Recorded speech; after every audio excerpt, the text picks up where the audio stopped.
Saludos, amigos y amigas de La Respuesta.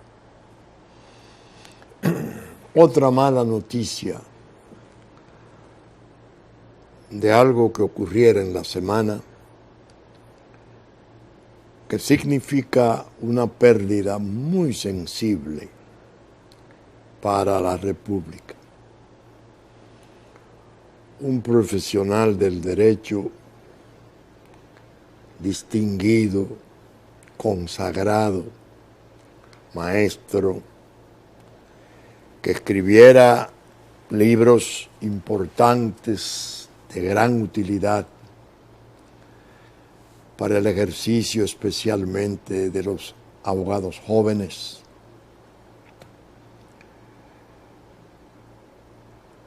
Un verdadero as de la tribuna penal ha fallecido. Artañán Pérez Méndez. En su Moca natal y querida se sepultaron sus restos el jueves, en medio de la conmoción y del pesar que produjera su muerte. Lamentablemente no pude estar acompañando a su familia por razones especialísimas que me lo impidieron, pero desde La Respuesta le envío mi más sentido pésame a todos, porque así como le ha hecho falta y le habrá de hacer falta a la República ese exponente de eficacia profesional, de valor, de condiciones, indudablemente en su familia también resultará ya un duro golpe. Cuando se pierden profesionales de esa categoría,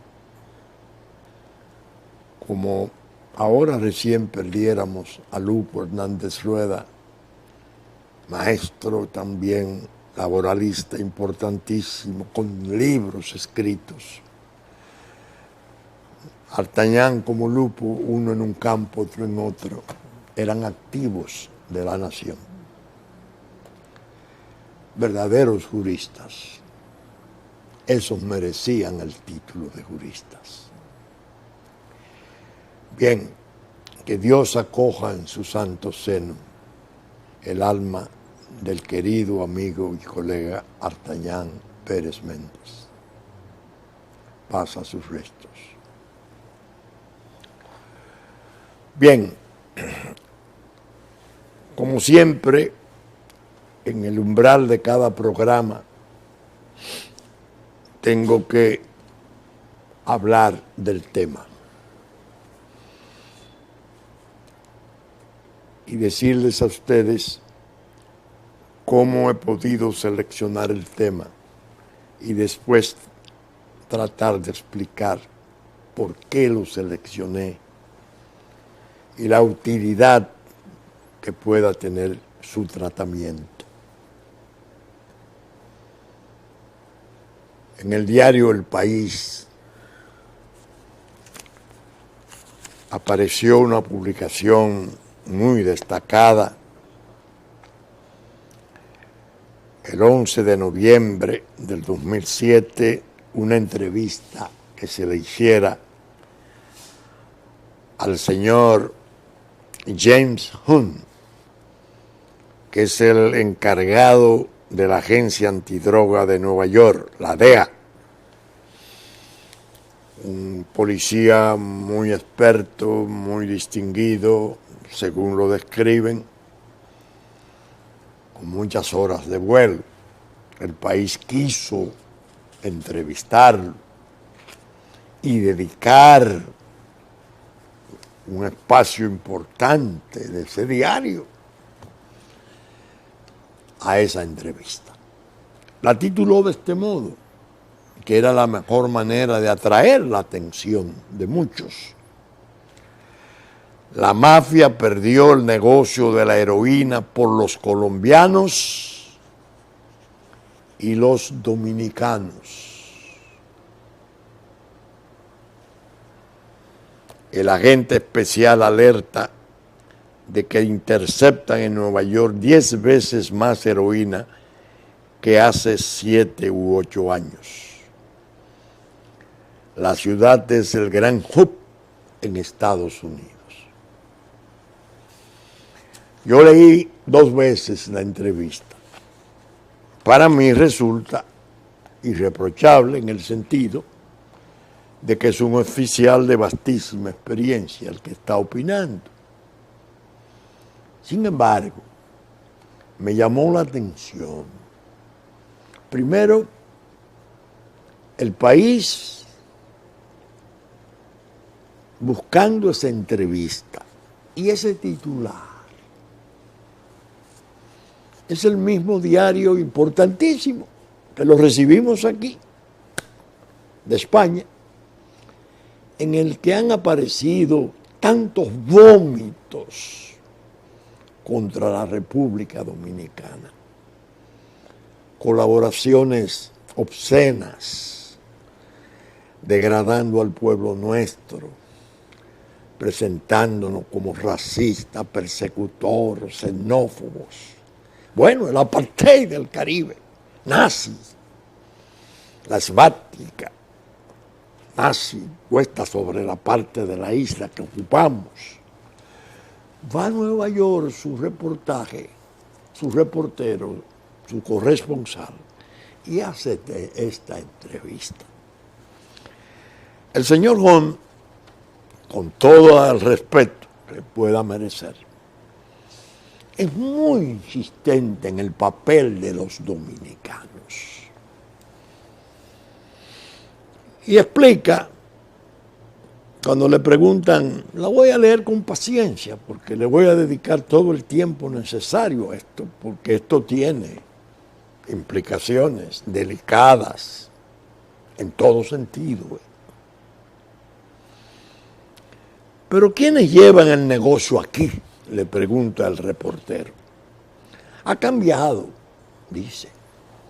Hace 40 años, la mafia traía la heroína de Europa, de Sicilia o de Turquía, y la vendía a traficantes afroamericanos, como Nicky Barnes o Frank Matthews, e hispanos. En Nueva York, sobre todo puertorriqueños, la mafia fue expulsada, la mafia clásica, cuando los colombianos empezaron a producir heroína sobre los 80 y los 90 años, porque bajaron el precio hasta alrededor de la mitad. Los colombianos la suministraban y en la calle la vendían pandillas dominicanas. Pero hace unos 15 años los colombianos sufrieron un buen revés de la justicia. Y todos aquellos nombres, Ochoa, Escobar, Rodríguez Gacha, todos están muertos o en la cárcel. Así que los colombianos listos decidieron que en lugar de lidiar con los estadounidenses, sería mejor vender su mercancía a los mexicanos. Eso ocurrió en Nueva York y sobre todo en el corredor este. Pero los mexicanos no están en la calle. Ellos negocian con los dominicanos. Ya no hay puertorriqueños, ya no hay cubanos, ya no hay salvadoreños, ya no hay hondureños, ya no hay hispanoamericanos, solo dominicanos. Ya no interviene la mafia. Ahí me permito decirle que este señor, por muy jefe de policía que sea, resulta ignorante.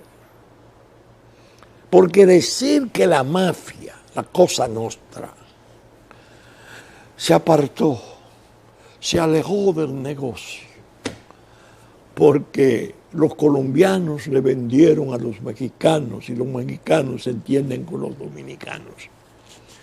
Es una forma, yo diría, inaudita de creer en la idiotez de los otros. La Cosa Nostra es un imperio. No es verdad que esos espacios se los toma nadie. Que hicieran un acuerdo con los carteles mexicanos que se estaban desarrollando, que hicieran un acuerdo con los propios carteles colombianos que llegaron a tener tanto auge y que no lo han dejado de tener porque muertos y presos todos esos que él señaló están en el Valle del Norte. Ahora vimos al presidente Santos caminar sobre 12 toneladas de cocaína. Pero decir que porque eso ocurrió la mafia se apartó, ya no tiene el negocio, es una insensatez. Más bien, hija de la ignorancia. Yo me atrevería a decir que Thomas Constantine, que fue el jefe de DEA en New York, que fue un oficial de policía muy importante, que yo tuve el honor y el placer de conocerle y tratarle en los últimos años del siglo pasado, no hubiese dicho eso de ese modo. No pueden competir en precio, la mafia, la Cosa Nostra. La mafia cobraba unos 200,000 por el kilo y los dominicanos, oigan cómo es, están comprando esos kilos a los mexicanos por 60,000, 50,000 o 70,000 dólares. Es decir, que ni siquiera el choque con la Cosa Nostra, oiga lo que plantea ese señor ahí, es con los mexicanos, sino que los dominicanos la compran más barata y la venden más barata. Y entonces la mafia dice, bueno, con eso no se puede. Por Dios. Por Dios. Bien, ante todas las familias italianas, antes estaban en eso. Antes. Es decir, ya no están en eso. Es lo que él se infiere de lo que él dice. Es decir, los Bonanno, es decir, los grupos, las familias, los Gotti, eso dejaron el negocio porque aparecieron los dominicanos y los mexicanos. Por Dios. Pero los Bonanno seguramente eran los principales y tienen una facción siciliana, gente no nacida en Estados Unidos. Tenían las conexiones con Sicilia y Turquía, verde de la Pisa Connection, un famoso juicio de 1985, una empresa mafiosa que distribuía droga. Han sido casos esporádicos, ya no operan heroína. Y nada comparado con los mexicanos. Hace unos años encerramos a un tipo de mafia, Jim Gotti, que es el hermano de John Gotti, y estaba comerciando con 4 o 5 kilos. Y era uno de los tipos grandes. Los dominicanos están moviendo entregas de 60 kilos. Los dominicanos le ganaron a los Gotti y a la familia y a los... Dios santo, uno tiene que leer cosas y lamentarlas. Pero vamos a seguirlas leyendo. ¿Y cuáles son los grandes nombres en Nueva York? No hay jerarquía, como en las mafias, con un jefe, unos capitanes y unos soldados. No, no. Los traficantes dominicanos están muy fragmentados y negocian con los narcos mexicanos a nivel individual. Allí se tiene en esa estructura más o menos forma de carteles. Más o menos forma de carteles dominicanos en New York, que desplazaron a la Cosa Nostra. Ustedes han oído. Vamos a hablar de eso. La hora entera del programa es para esto. Eso les hace más débiles en teoría, pero también más escurridizos. Sí, porque no tienen esa estructura. Con las mafias de Nueva York solo tenías que sentarte delante de un club de Bensonhurst o la avenida Pleasant y veía a todos los miembros de la familia, porque todos debían ir a despachar con el jefe de la familia una vez por semana. Eran muy débiles, muy visibles. Ahora es más difícil. Además, muchos no son estadounidenses. ¿Cómo se han construido esas redes? Hace un tiempo arrestamos en el Bronx a 3 traficantes dominicanos. Quinta vez que lo mencionan. Le incautamos $4 millones en efectivo y 3 kilos de heroína. El dinero se iba de vuelta a México a cambio de la heroína. Es un buen ejemplo de cómo funciona. Me das un par de kilos de heroína y yo te envío el dinero de vuelta. La próxima vez te doy 4 y así es igual. Y así vas creando una confianza hasta que montas una estructura que crece exponencialmente. Nunca empieza de golpe con 50 kilos. Muy bien. Nueva York es un punto especialmente caliente. Sí, Nueva York es el hub de la heroína en Estados Unidos. Se intercepta más aquí que en ningún otro sitio, de lejos. Una tercera parte del total de la heroína de Estados Unidos. Es decir, que el cartel de los dominicanos es el que está operando y maneja el control de la tercera parte del negocio de heroína en Estados Unidos. Venció a la Cosa Nostra, a las 5 familias. Por Dios. ¿Cuál es la principal vía de entrada? El puerto. Ya no llega tanta otra vez por ahí como antes. Los mexicanos no necesitan transportarla por barco como los colombianos. La pueden pasar a través de la frontera. Miles de trailers la cruzan y cada día y ellos los usan. Ocurre lo mismo con el dinero. Una vez sabíamos que uno llevaba carga, pero lo habían escondido en el eje. Así que nos llevó como 1 día y medio encontrarlo. En otra ocasión encontramos $4 millones que estaban enviados a México dentro de muebles, unos muebles que se habían fabricado especialmente con compartimientos secretos.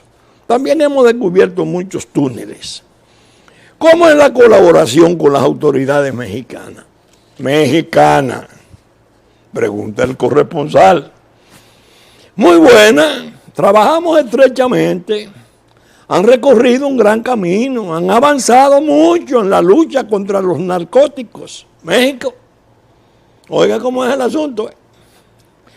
No tendríamos al Chapo si no fuera por su fuerza de seguridad y su gobierno. Allí nosotros tenemos gente, pero no somos una fuerza de seguridad. Bien, México se está liberando de la droga porque están trabajando muy bien, porque el Chapo está preso. Por Dios, eso es un ignorante absoluto, rotundo, no conoce el negocio de la droga. Puede ser un buen policía, yo no lo pongo, no me cabe duda, porque por eso está ahí. Pero no es Thomas Constantin, que era un cerebro. También hay un gran flujo de armas ilegales en dirección a México. 2 tipos malos necesitan armas y comienza a hablar sobre las armas, etcétera, y termina. ¿Qué busca esa entrevista publicada en primera plana del diario El País? El gentilicio dominicano está ahí equiparándose con el gentilicio mexicano en el campo de la droga, con el gentilicio colombiano en el campo de la droga. Qué bien. Derrotando a la Cosa Nostra norteamericana, quitándole el espacio de Nueva York. La tercera parte de la heroína que se consume es dominicana. Esa es una alevosa, infame manera de ver las cosas. Peor para los que fueron a procurarla o la indujeron, porque tal vez ahí no está todo lo que él dijo. El diario puso las cosas que le interesaban, es posible. O esa fue toda su versión.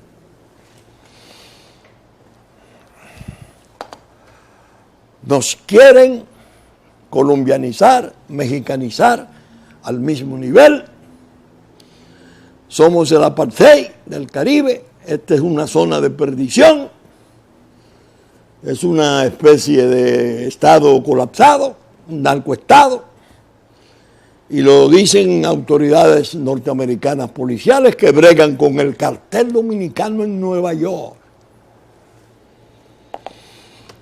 Dios santo. Oigan esto.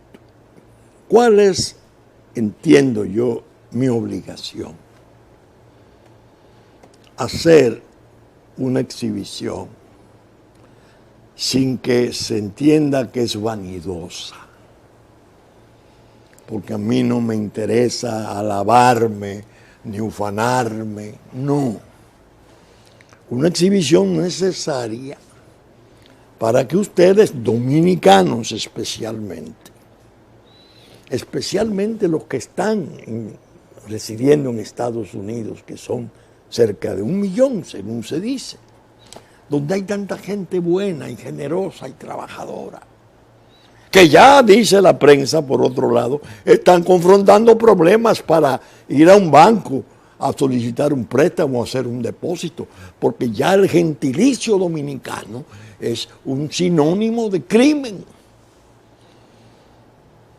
¿Qué están preparando?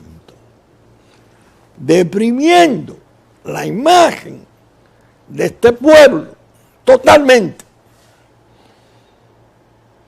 para otros fines.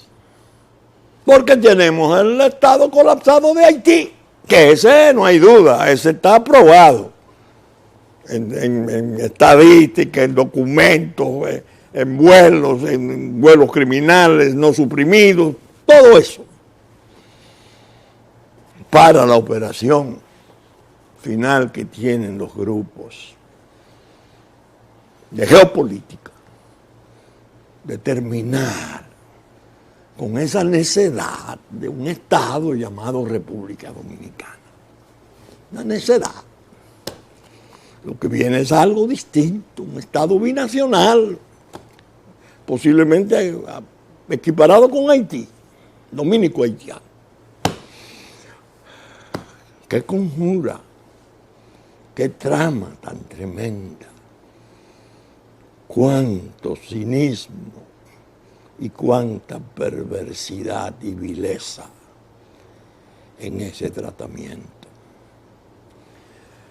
Yo voy a comenzar, y no, repito, no por vanidad. Observen esto.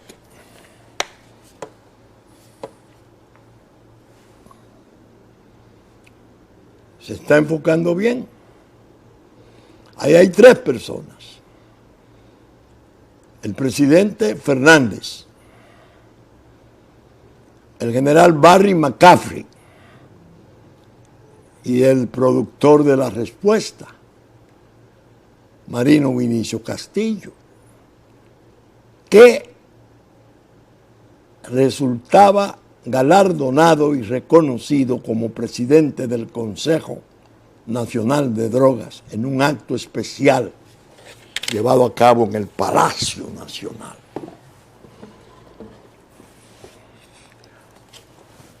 La placa que se entregó, ¿se ve? Al doctor Marino Vinicio Castillo, presidente del Consejo Nacional de Drogas, República Dominicana. Su trabajo ha impactado claramente en nuestro problema universal del narcotráfico. Reciba mis más gratas felicitaciones y aprecio.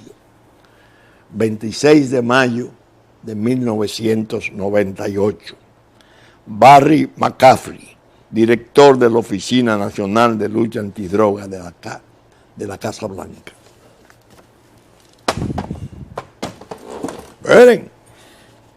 Carta, febrero 29 del año 2000. Querido Dear Doctor Castillo, estimado Doctor Castillo, la voy a leer. Muchas felicidades por la reciente extradición por parte del gobierno de su país de 6 ciudadanos dominicanos buscados en los Estados Unidos. A lo largo de los últimos 3 años, usted ha jugado un papel crucial en los esfuerzos de nuestros 2 gobiernos para trabajar juntos para establecer una efectiva relación de extradición. Gracias a usted y muchos de sus colegas en el gobierno dominicano se ha progresado mucho. Estamos muy agradecidos por su determinación de atacar el tráfico de droga en la región y de hacer frente a la delincuencia transnacional. Estamos especialmente agradecidos por su coraje ayudando a llevar a los criminales ante la justicia internacional. Mis mejores deseos y éxito en su puesto tan importante. Esperamos con interés el fortalecimiento de la estrecha relación de cooperación ya existente entre nuestras naciones y la pronta solución del caso de extradición de Herbo y otros pendientes. Respetuosamente, Barry McCaffrey, director de la Oficina Nacional de Lucha contra la Droga de Estados Unidos. ¿Por qué yo leo eso? ¿Por qué yo traigo eso? Para probar el grado,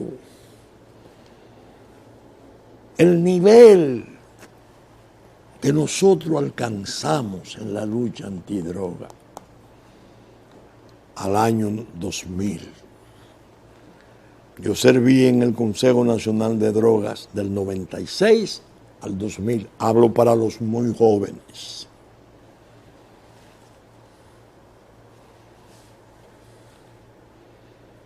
¿Qué puedo yo testificar? ¿Cómo puedo yo dar un testimonio importante sobre los errores del señor Hun en su entrevista al periódico El País? Ahí voy a hacer uso de una de las ventajas, quizás de las pocas ventajas que tiene llegar a una edad tan avanzada como la mía. El yo lo he visto todo, yo lo he vivido todo, es muy importante. Sobre todo cuando es sincero el testimonio prestado, cuando es veraz, que es mi caso. En el año 99, ese general McCaffrey suscitó una reunión importantísima en Miami, Florida.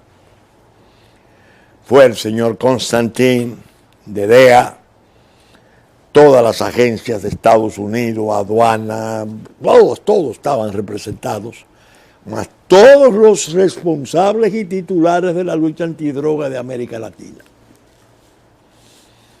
Esa conferencia ofreció un dato formidable y ahora comienzo a contestarle en una forma puntual al diario El País y su entrevista de New York del señor Hunt. El dato importante de esa conferencia fue que un joven funcionario, joven entonces, ya de eso hace 19 años, John Carnevale, que tiene en la actualidad una importante firma consultora de políticas públicas en Washington, notabilísimo, leyó un trabajo que había hecho. Y por primera vez se pudo oír una autocrítica dura, fuerte, presidente de Estados Unidos. Él dijo, me voy a confesar.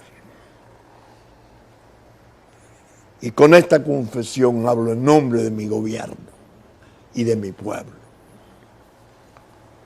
Cometimos el error prolongado de entender que la heroína que venía a nuestro país a destruir juventudes y a dañar la sociedad provenía fundamentalmente desde Asia.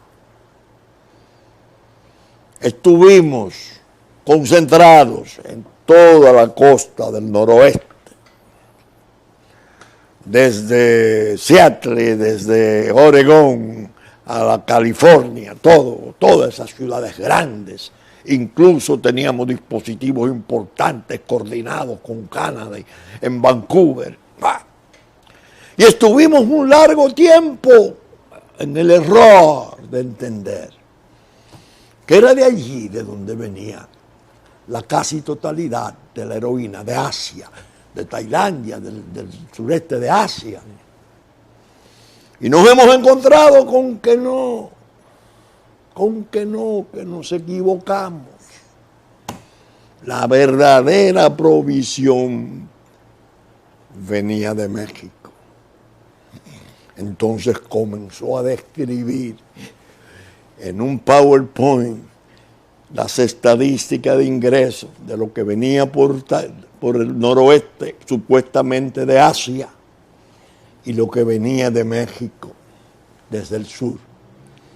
Y la comparación fue demoledora. El hombre arrancó aplausos. Y yo, hablando con algunos colegas suramericanos, conveníamos en que era saludable oír una autocrítica en esos niveles que se hacía Estados Unidos. Un abogado ya considerablemente entrado en edad, pero todavía joven, presidente del Consejo Nacional de Drogas de la República Dominicana, después de los aplausos, pidió turno. Se le concedió el turno. El general Barry McCaffrey era el anfitrión. Ya me conocía. Ya teníamos 4 años de trato, 3 años de trato. Había venido 4 veces a la República Dominicana. Y habíamos tenido una relación estrecha, magnífica, en todo lo que era la cuestión del tráfico y la lucha contra él. Me concede la palabra. Alabé el discurso del señor Carnevale, pero comencé a advertirle, que es mi pasión, advertir, dar una lección propiamente al propio señor Carnevale, que claramente era un estratega de la lucha. Y ahí planteé que no solo era ese error el que habían cometido, que había un error todavía más tremendo con la cocaína, porque estaban ya comenzando a desarrollar el Plan Colombia en el gobierno de Clinton y la iniciativa Mérida, que en la medida en que esos planes fueran efectivos para el tráfico central por América Central, Suramérica, América Central, México, Estados Unidos, no se había hecho ninguna previsión, ningún diseño preventivo del Caribe. Y que esa era una forma de ignorar el modus operandi del crimen organizado, que una vez sintiera las presiones del tráfico central,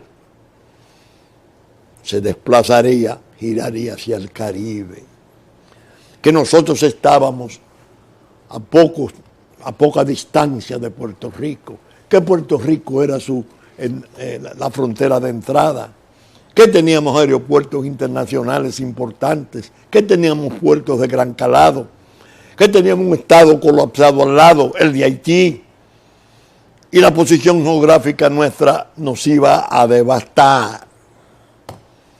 Que por favor miraran hacia el Caribe, que tenían que aumentar el apoyo logístico, tenían que trabajar, y era bueno, estaba McCaffrey al frente.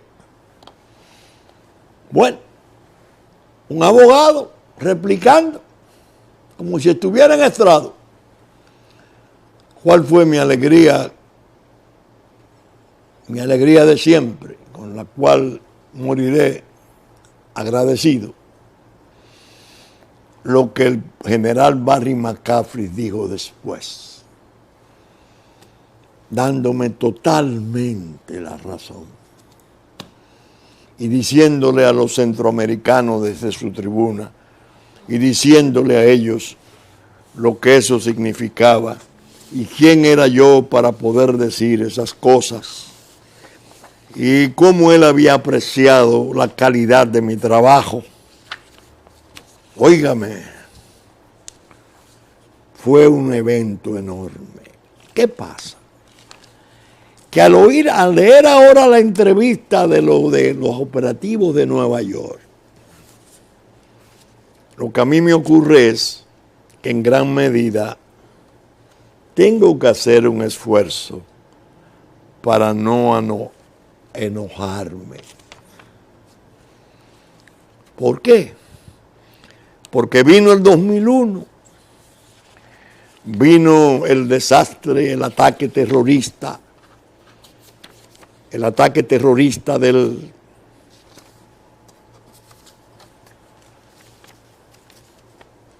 las Torres Gemelas y el Pentágono. Estados Unidos se fue a sus guerras, Irak y Afganistán. El Caribe quedó desolado. Y desde el 2001 al 2009, observen, 2009, se acentuó lo que yo había predicho en Miami 10 años antes, el desastre del tráfico derramado sobre el Caribe, la presencia de carteles mexicanos, Sinaloa especialmente, de carteles colombianos, el Valle del Norte. Y eso fue esos 9 años terribles. ¿Qué hizo Estados Unidos, señor Hunt, jefe de policía de Nueva York? Nombró un abogado de Puerto Rico embajador entre nosotros, con vínculos admirables con la familia de gobierno, los Bush, que se mantuvo 6 años como embajador entre nosotros. Y para solo darle, señor Hunt, un ejemplo de lo que es la política muchas veces de su gobierno, de su Estado, un fugado de Puerto Rico, condenado a 209 años, vino a Santo Domingo. Se pidió su extradición en el mismo mes, 2 meses después de llegar. Se concedió la extradición y se revocó 24 horas después de solicitada. No se llegó a conceder, no se llegó a conocer.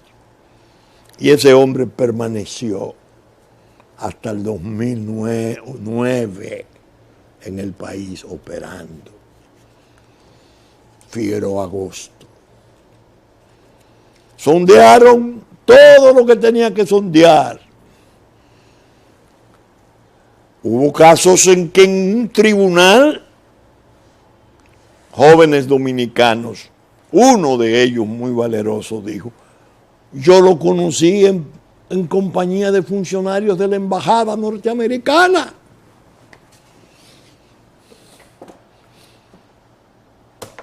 ¿Cómo yo iba a suponer que ese hombre representaba el crimen organizado de Puerto Rico y de Nueva York y de Estados Unidos en general, aquí?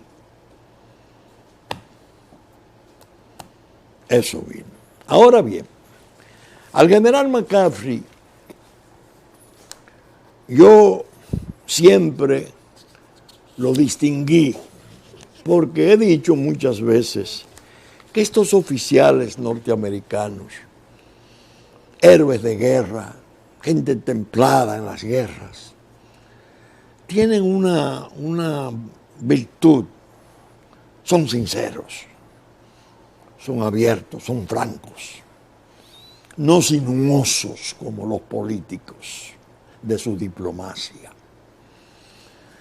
Él alababa mucho la política de extradición que nosotros habíamos intentado, que estaba muerta, a pesar de que teníamos un tratado de muchos años, de décadas, pero nosotros en el gobierno de Leonel Fernández la removimos y tomó mucho auge, y por eso era su alegría, y por eso él felicitaba en cartas esa política de extradición. Sin embargo, en uno de sus viajes, él dio una conferencia de prensa internacional en los salones del Banco Central y explicó la operación Casablanca en México y los trastornos de un banco importante norteamericano que hubo, bueno, más de 100 apresados, entre ellos la dirección fundamental de ese banco americano en México. Y en esa oportunidad le dije yo al general McCaffrey, ya aparte,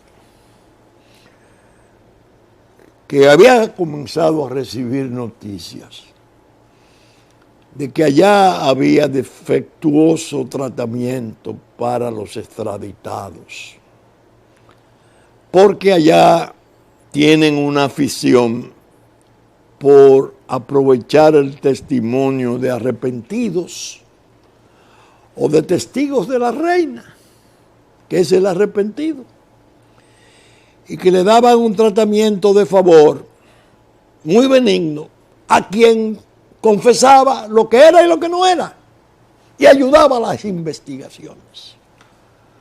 Que además le decía: el problema general es que ustedes tienen trastornos penitenciarios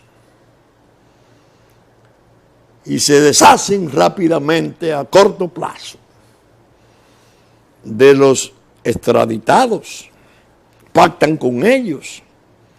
Ellos van desarrollando una simpatía creciente por la extradición.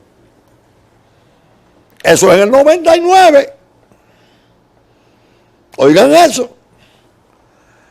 Y que había que hacer un esfuerzo para ver de qué modo, como le habíamos propuesto nosotros en el Departamento de Estado en una conferencia con los oficiales de droga de mayor nivel de Centroamérica, él sentado en una mesa, en una silla, la señora Yanes Reno en otra, y los ministros de Centroamérica, y nosotros, Abel Rodríguez del Orbe, Procurador General de la República, y yo, presidente del Consejo Nacional de Drogas.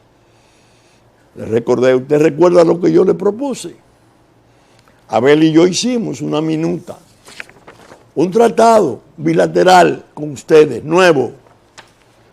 Entre ellos, dos cosas: la construcción de una cárcel moderna de aprobación de términos internacionales impecables, manejada por dominicanos, pero con la supervisión de ustedes, para que aquellos que cumplan allá, cuando se le envíe, cuando se le vaya a conmutar o a reducir la pena, no la vengan a disfrutar aquí, la vengan a terminar de cumplir aquí. la terminación del cumplimiento de pena, que es un mecanismo. Usted recuerda que ustedes allá nos dijeron, tienen razón. El problema es que aquí es muy complicado por los tratados, el problema del Congreso, están los jueces, no se puede, un tratado. Bueno. Entonces al señor Hunt yo le digo, señor Hunt, de esas imprevisiones de ustedes, están ustedes cosechando eso. No en la magnitud que lo están diciendo. Lo extraditan, lo devuelven a corto plazo. Tienen riqueza aquí, se reciclan, reclutan muchachos, los mandan a México, a Sinaloa especialmente, los entrenan. Eso se le advirtió a ustedes, los norteamericanos, que vendría. Es decir, que la falta fundamental no es nuestra, es que el mecanismo ha fallado. Yo puse el límite hasta 2009 del desastre nuestro, porque al venir la cuestión de los tucanos, esto que se está juzgando en Brasil y aquí, se limpió el cielo y hubo la seguridad de que ya los vuelos interdiarios no se iban a producir, que yo he cantado aquí la cantidad inmensa de los capitales que eso entrañó, como negocio para la droga que se le quitaba. Pero ha seguido. ¿Quién va a decir ingenuamente, no, eso fue en otro tiempo? No, ha seguido. Pero ustedes han tenido mucho que ver con esto. Ahora, ¿cuál es la ventaja de la República Dominicana hoy para estas cosas? Esto. Atienda, maestro, que le estoy poniendo algo que quiero que usted. Ese hombre, John Kelly, general de 3 estrellas, hombre clave en la administración Trump, jefe del Comando Sur, largo tiempo, ahora jefe de la seguridad, jefe de gabinete, bueno, hombre clave de Trump. República Dominicana ya no soporta más inmigrantes. En Bahamas, en un evento que nosotros no estábamos participando ni era tema. Él lo situó a nosotros en la desgracia de una inmigración imposible de soportar en los términos que se ha propuesto y se desarrolla. Con esa gente ahora, por eso hablo de la suerte nuestra, es que hay que hablar. Porque esos no son los cómicos, eso de la política y la diplomacia y los embajadorcitos, eso. Como uno que había aquí, bueno, no lo voy a calificar. Hablando de extradición, de nuevo tratado de extradición. Mira cómo responde. No.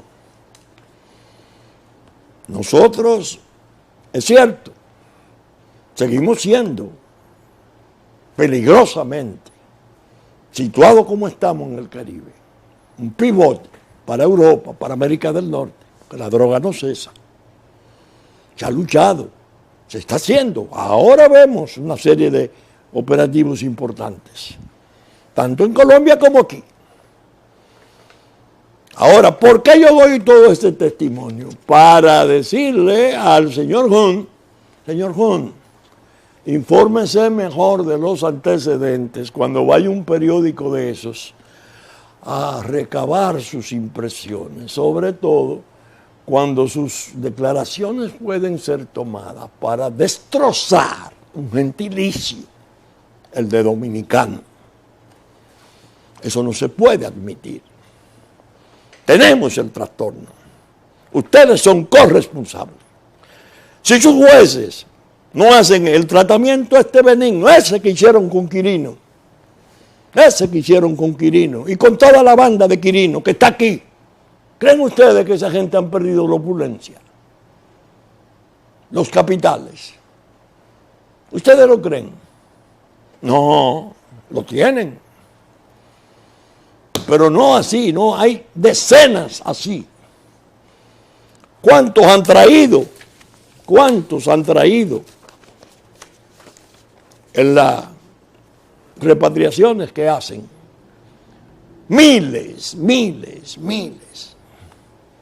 Por cierto, me ocurrió que en un almuerzo, en el 6, con Leonel Fernández, el embajador Hertel de Puerto Rico, el abogado de Puerto Rico, y el señor que está ahora encargado como fiscal especial en la persecución de Donald Trump por sus relaciones con Rusia. Él entendía que los repatriados en ese momento eran solo 4,000 y habían alrededor de 60,000. Ya pasamos de 150,000 repatriados, el 80% con expedientes de droga.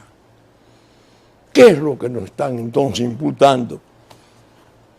Si de algún modo muy poderoso ustedes han estado con sus inadvertencias y torpezas, contribuyendo a crearnos ese gran daño. Y un gran daño a ustedes mismos. Porque esa droga quien la consume son ustedes fundamentalmente. Ya aquí, por desgracia, tenemos la epidemia. Y tenemos miles de bajas sociales fruto de la adicción. ¿Cuántos millones tienen ustedes de bajas sociales por la adicción? Más que todas las bajas de las guerras últimas que han tenido y gran parte de la propia Segunda Guerra Mundial. Es contra eso que esta gente está luchando ahora. De manera que yo quería desahogarme y hacerle ese recuento a esa autoridad norteamericana en New York, que se asesore mejor, que piense mejor, que aprenda cómo es que estos conflictos tienen sus edades, el tiempo del conflicto, sus raíces. Ahí solo es cuando se puede intentar los esclarecimientos. No es verdad que van a desacreditar el gentilicio dominicano a escala mundial como una expresión de crimen. No es verdad. Por mucha que sea la complicidad que desde aquí se esté mandando de parte de los traidores de la patria que han estado trabajando en lo otro. Bien, saben ustedes que estamos saliendo por Supercanal 33 a las 11 de la mañana de domingo. Canal 33, 3 del cable, que ya nos anticipó. Cinevisión, Canal 19 a las 6 de la mañana de sábado. Que asimismo Telefuturo, Canal 23 a las 8 de la mañana de domingo, después de la misa de San Antonio de Padua. Telenor, 12 del mediodía y 6 de la tarde de domingo. Teleimpacto, 12 del mediodía, 9 de la noche de domingo, 9 de la mañana de lunes. TNI, Canal 51, 7 de la noche de domingo. Musavisión y TV3, TV Plata, de 10 a 12 del mediodía en Puerto Plata. Los canales amigos de Sabaneta, Constanza, Montecristi, Higüey, Romana, que reproducen nuestros contenidos. Diario Horizonte de New York, Diario Digital Dominicano. La radiodifusión a cargo de Radio Real de La Vega y Hit 92 a las 9 de la mañana de domingo y en la versión central nuestra consecuente amiga, Radio Real de La Vega. Con la gracia de Dios esperamos estar con ustedes el próximo domingo en una nueva respuesta.